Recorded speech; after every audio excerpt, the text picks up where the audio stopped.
Hello guys! Good morning again!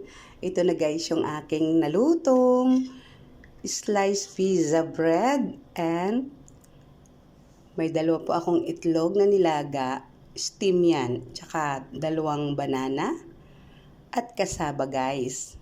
Ayan, di ba napaka-fresh at tsaka healthy food yan guys. Matagal ang ating gutuman yan. Almusal at tanghalian guys.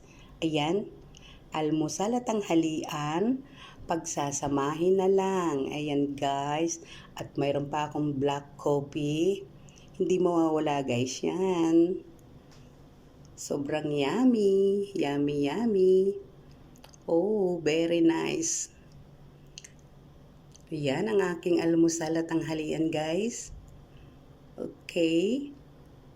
Yan, sobrang sarap. Tara, kain na tayo guys.